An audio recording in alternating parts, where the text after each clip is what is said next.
Howdy y'all, it's Jordan Smith. And Veronica. And we are coming to you live from our YouTube studio that we built in the backyard. So the soundproofing is done.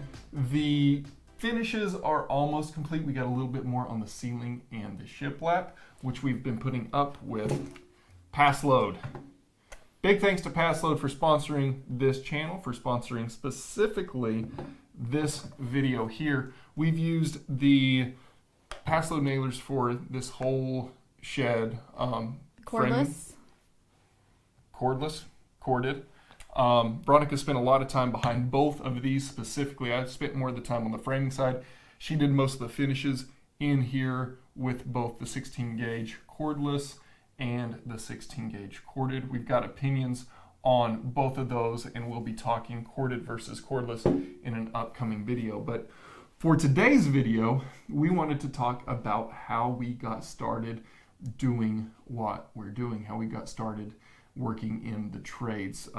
Craftsmanship and the trades are near and dear to our heart. It's what we do full time now on the building side.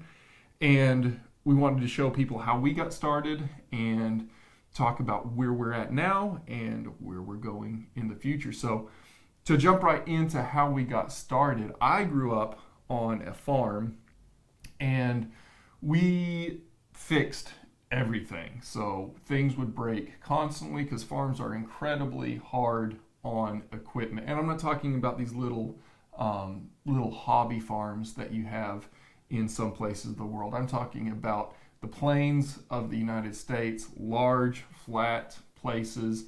Big tractors. Big implements. Big plows.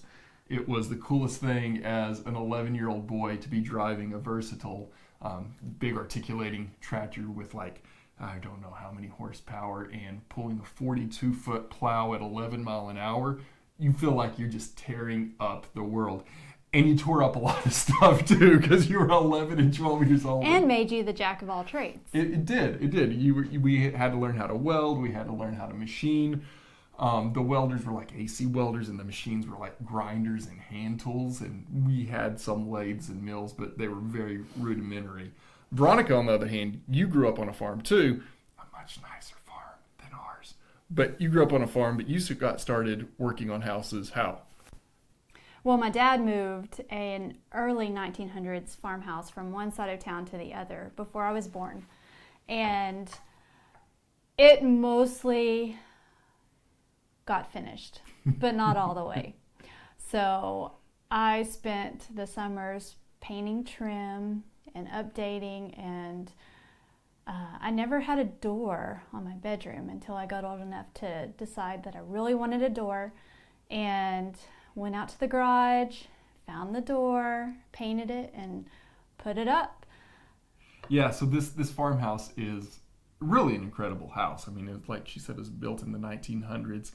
And if you work on your own house, you know that it is so hard to finish jobs. I mean, we're doing it here. I mean, we've got our house gutted now. You're going to see some of that in upcoming videos. And it just takes so much. We'd get fired so fast if we built other people's houses as slow as we do our own. It's like the cobbler has no shoes. Yeah, I mean, you're working on your real job, and Yeah. which was what my dad was doing, and my mom. They had the farm to take care of, so the house came last. So, moving in, I met her when I was, what were we, like 6th grade, 5th grade, 7th grade? Something like that. I asked her, I thought she was cute. You know, you're a 7th grader, you don't know what you're talking about, but I thought she was cute. And I asked her what her favorite type of music was. And she was homeschooled up until high school, which we're homeschooling now. We love homeschoolers. No hate to homeschoolers. Best type of education. You can turn out a little weird. So I asked Veronica, I said, what's your favorite type of music? Classical. Of course. Classical music, which I had never heard of classical music. Well, maybe and I had never heard anything else. So we were completely opposite. So we became friends then. We started dating when she turned 16 because she couldn't date before then. I asked, I tried. She said, no, I cannot date till I turn 16. So the day that she turned 16, we started dating, and we've been together ever since. We just celebrated our 15-year wedding anniversary. which is exciting. It's been a great 15 years. I'm really excited now, though, because we have moved from, we went to college like everybody's supposed to go to college, and I got an engineering degree. Veronica got an accounting degree. We did well in school. We got good paying jobs afterwards. We started having kids, and we were just sort of living.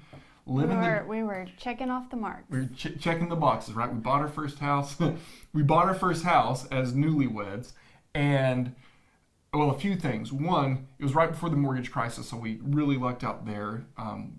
Having basically no jobs, we were transitioning between college and jobs. We were approved for like $400,000 worth of a loan, and we were like, that's crazy. So we didn't go crazy and get way over our heads. We bought a small little 1950s, what was it, like 1,400 square feet or something like that? Yeah. Little 1,400 square foot house built in the 50s, and then we gutted it before we even made the first story of our lives since our first house, right? I mean, I think all of our family looks at us like we're crazy. They do. And I can feel like we're crazy sometimes. They do. But we've learned a lot of skills along the way. We have. That's the only way that anybody's, we're never, although there's a lot of bad DIY in the world, we're not haters of DIY, because everybody, I don't care who you are and where you're at in your career as a craftsman, you started doing it yourself. That's doing it yourself is a tradesman. Even if you do it professionally, you're doing it yourself, and you have to learn those skills. So yeah, before we made the first payment on our first house, we gutted it. We completely renovated the kitchen, and then did some updates elsewhere, but really it was a kitchen focused renovation. Then we sold it. We took a little profit out of it. It's always hard with house sales to know whether you profit or not, because we always spend cash on our properties. And so you spend that much money, you spend a lot of your own time, and then you sell it at the end, and it's worth more than you bought it for, and you're like, hey, we made money. We could probably work at McDonald's and make just as much money as what we do on our houses. But we like it, right? It's what we love. So we sold that. We bought Oak Hill, and we did the same thing. We gutted it and renovated. We sold that. We bought a completely tear-down house that, Veronica, you weren't too sure about. Tell the story about the ranch. What story? How we got it. The story I just blocked out in my mind.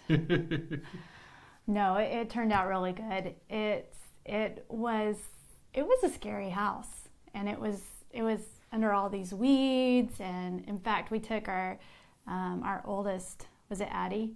Yeah. Out there, and we said, hey, what do you think of the new house? And she said, are you kidding me? She's like 5 at the time, and she's like, you're joking, right? Yeah, that's not even a funny joke. Yeah, that's what she said. It's not even a funny joke. Because it was bad. But it turned out to be actually the nicest house we've owned. Yeah. And we promptly sold it.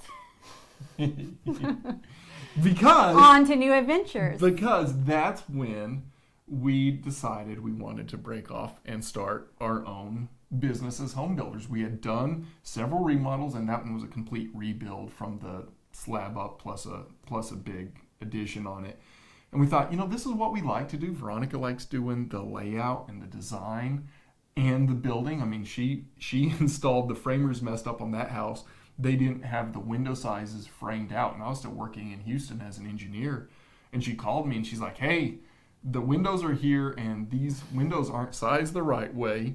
And I don't know what to tell you, babe. I'm stuck in Houston.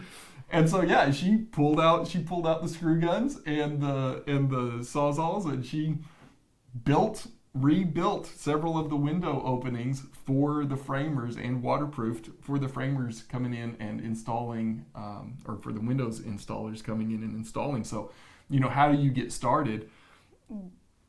Some of it's your fault, but some of it's by necessity too. It's like you just got to figure it out. And then it's empowering when you do. It's like, just do it. Yeah. So we said, this is what we like to do. Let's do this. And so we had decided to do that, and we were trying to figure out how to transition financially when I met Matt Reisinger here in Austin. He graciously offered me a job, just first time meeting, which was just, I mean, that was just an act of God, right? Because he's a busy guy. He's got full crews. It's just, it was great. It was awesome. Worked with him for 2 years, learned a ton from him. And then we said, when we came to work for Matt, we said 2 years, but we really want to start our own thing. So 2 years went by and we started our own thing.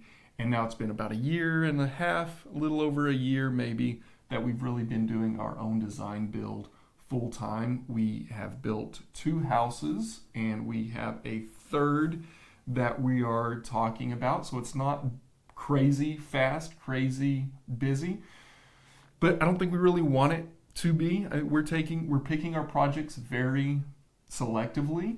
We're picking our clients very selectively, and we are growing it organically. So if you clicked on this for what are Veronica and Jordan doing, I think that answered that question. If you clicked on this because you're like, hey, I'm in this different industry and I really would like to figure out how to get into the trades, there's a couple of different recommendations that I have for you.